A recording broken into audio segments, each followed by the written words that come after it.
కొన్ని ఇయర్స్ గా Redmi phones అంటేనే ఒక యావరేజ్ మొబైల్ అనే ఫీలింగ్ వస్తుంది. కానీ ఈ రెడ్మీ టర్బో 5 మొబైల్ యొక్క స్పెక్స్ చూసిన తర్వాత ఒక్కటే అనిపిస్తుంది, రెడ్మీ ఇస్ బ్యాక్. ఇది పవర్ఫుల్ పర్ఫార్మెన్స్ ఓరియంటెడ్ మొబైలే, కానీ ఒక ట్విస్ట్ ఉంది. స్పెక్స్ చూసిన తర్వాత మాట్లాడతానులేండి. Hi guys, this is Priyanka, you're watching Priyanka tech news. ఈ రోజు ఈ వీడియోలో వచ్చేసి మనం రెడ్మీ టర్బో 5 మొబైల్ యొక్క కంప్లీట్ స్పెక్స్ గురించి అయితే మాట్లాడుకుందాం. రెడ్మీ బ్రాండ్ నుంచి చాలా కాలం తర్వాత ఒక పవర్ఫుల్ మొబైల్ అయితే రాబోతుంది. మరి ఈ మొబైల్ ఐకో కి వన్ ప్లస్ కి పర్ఫార్మెన్స్ విషయంలో పోటీ ఇవ్వగలుగుతుందా? ఈ మొబైల్ యొక్క స్పెక్స్ చూసిన తర్వాత నా ఒపీనియన్ మీతో షేర్ చేసుకుంటాను. మొదటిగా అన్బాక్సింగ్ చూసుకున్నట్లయితే బాక్స్ వచ్చేసి వైట్ కలర్ లో కనిపిస్తుంది. బాక్స్ ఓపెన్ చేసే మొదటిగా మరొక బాక్స్ అయితే ఉంది.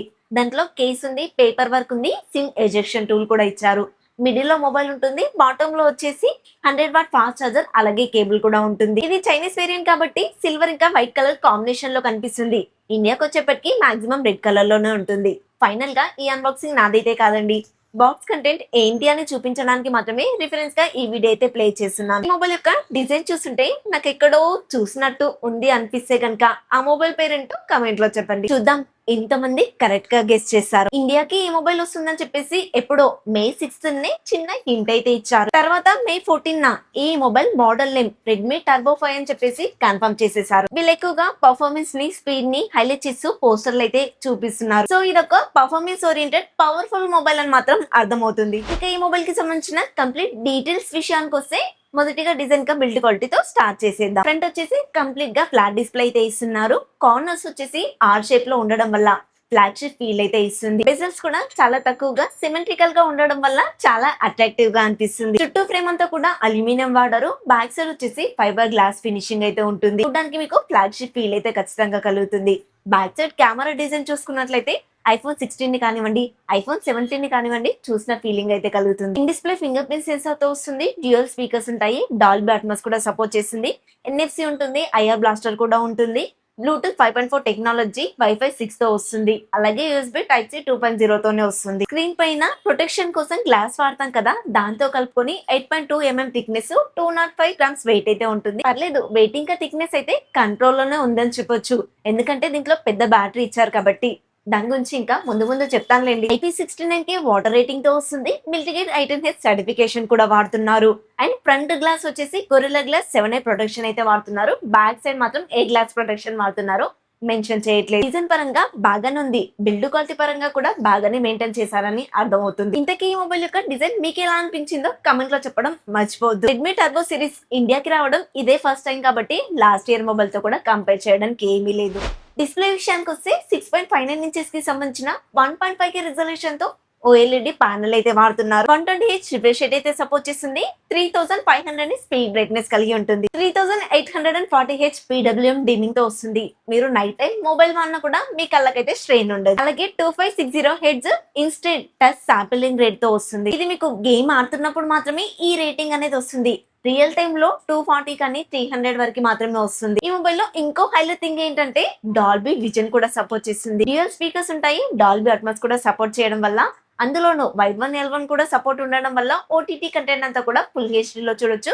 కంటెంట్ చూసినప్పుడు కూడా మంచి ఎక్స్పీరియన్స్ అనేది కలుగుతుంది. ఈ మొబైల్ వెట్ టచ్ కి కూడా సపోర్ట్ చేస్తుంది కాబట్టి గేమ్స్ ఆడుతున్నప్పుడు స్వెట్ వచ్చినా, లేదంటే రెయిన్ వస్తున్నప్పుడు కూడా మొబైల్ ని హ్యాపీగా వాడుకోవచ్చు. గోస్ట్ టచెస్ అనేవి ఉండవు. ఈ మొబైల్ కి సంబంధించిన హార్ట్ విషయానికి వస్తే అదే అండి, ఈ మొబైల్ కి సంబంధించిన ప్రాసెసర్ గురించి తెలుసుకునే ముందు మీరు మన ఛానల్ ని కొత్తగా చూస్తున్నా, ఇప్పటి వరకు చూస్తూ ఇంకా సబ్స్క్రైబ్ చేయకున్నా, నేను ఇస్తున్న ఈ జెన్యూన్ ఇన్ఫర్మేషన్ మీకు నచ్చితే లైక్ చేయండి, మన ఛానల్ ని సబ్స్క్రైబ్ చేసుకోండి. హై పాయింట్స్ ఉంటాయి, ఇవ్వడం అస్సలు మర్చిపోద్దు. ఈ మొబైల్లో డైమెన్సిటీ 8500 అల్ట్రా అనే ప్రాసెసర్ వాడుతున్నారు.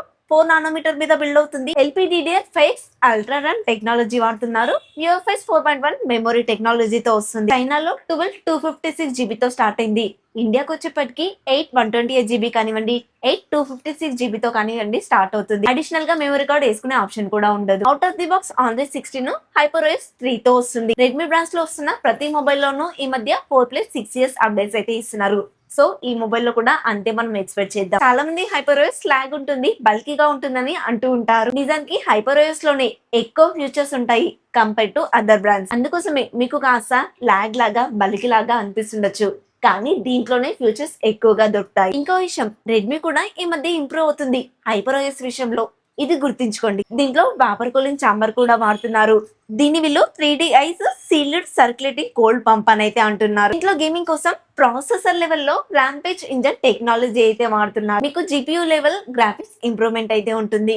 గేమ్ లో కూడా క్వాలిటీ అనేది బాగుంటుంది. Antutu లో కానివ్వండి, గీక్ బేస్ లో కానివ్వండి చాలా మంచి స్కోర్ అయితే చేయగలిగింది. గేమ్స్ ఆడడానికి ఈ స్కోర్ తో అయితే పని లేదు, ఎందుకంటే ఆప్టిమైజేషన్ అనేది సరిగ్గా ఉంటే సరిపోతుంది. కానీ ఈ ప్రాసెసర్ యొక్క క్యాపబిలిటీ చూపించుకోవడానికి మాత్రం ఈ గీక్ బేస్ స్కోర్ కానివ్వండి, Antutu స్కోర్ కానివ్వండి హెల్ప్ అవుతాయి. ఈ ఫీచర్స్ అయితే రెడ్మీ మొబైల్స్ లో చాలానే ఉంటాయి. ఇక జెమినీ విషయానికి వస్తే అన్ని మొబైల్స్ లో కామన్ గా ఉంటున్నది కాబట్టి దాని గురించి అయితే నేను హైలైట్ చేయట్లేదు. BGMI గేమ్ కానివ్వండి, కాల్ ఆఫ్ డ్యూటీ లాంటి గేమ్స్ కానివ్వండి 120 FPS లో ఆడుకోవచ్చు.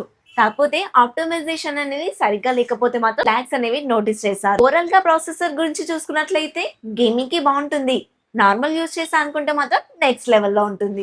నెక్స్ట్ కెమెరా డిపార్ట్మెంట్ గురించి మాట్లాడుకున్నట్లయితే దీని గురించి పెద్దగా చెప్పుకోవాల్సిన పని అయితే లేదండి.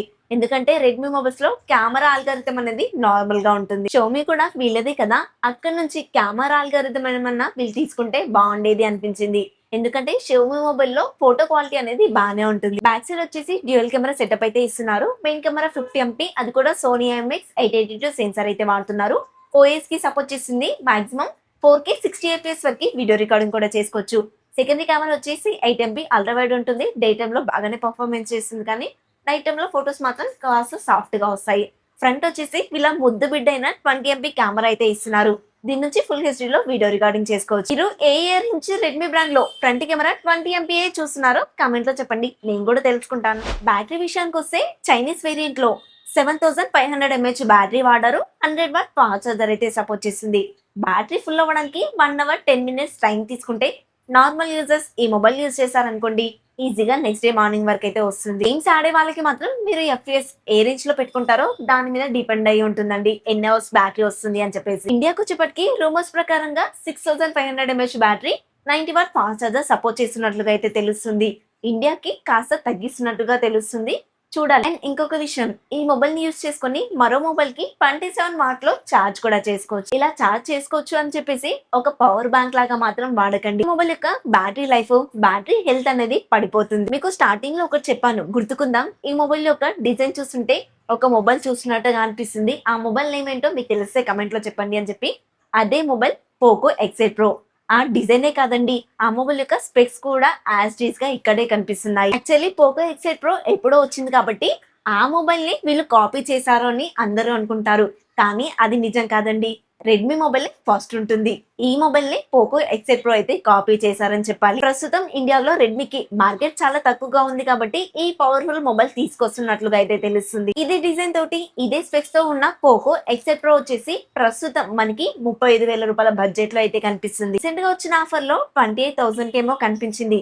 మళ్ళీ ఆఫర్ ని తీసేసి ప్రైస్ అయితే పెంచారు, ఎందుకో నాకైతే అర్థం కాలేదు. పోకో X8 Pro కి 35,000 పెడితే మరి రెడ్మీలో వచ్చే ఈ మొబైల్ కి ఏ ప్రైస్ లో పెడతారని మీరు అనుకుంటున్నారు? నా గెస్ ప్రకారంగా 32,000 బడ్జెట్ లో అలా వస్తుంది అనుకుంటున్నాను, అది కూడా అన్ని కార్డ్ ఆఫర్స్ కలుపుకొని. ఇఫ్ ఇన్ కేస్ ఇదే మొబైల్ 30,000 రూపీస్ బడ్జెట్ లో వస్తే కనుక వివో T5 Pro కి ఖచ్చితంగా కాంపిటీషన్ అవుతుంది పర్ఫార్మెన్స్ విషయంలో. ఈ మొబైల్ యొక్క స్పెసిఫికేషన్స్ మీకు ఎలా అనిపించాయో కామెంట్ లో చెప్పండి. చాలా రోజుల తర్వాత రెడ్మీ బ్రాండ్ నుంచి ఇలాంటి మొబైల్ వస్తుంది కాబట్టి హిట్ అవుతుందని నేను అనుకుంటున్నాను. చూద్దాం మరి ఏమవుతుందో. ఇది మళ్ళీ మన వీడియో ఫ్రెండ్స్. ఈ వీడియో మీకు నచ్చిందని అనుకుంటున్నాను. నచ్చితే ఒక లైక్ చేయండి. కొత్త వాళ్ళు మన ఛానల్ ని చూస్తున్నట్లయితే సబ్స్క్రైబ్ చేసుకోండి. ఐకాన్స్ ఉంటాయి, ఇవ్వడం అస్సలు మర్చిపోవద్దు. నెక్స్ట్ ఇంకొక కొత్త ఇన్ఫర్మేటివ్ వీడియోతో మీ ముందుకు వస్తాను. Until then bye by.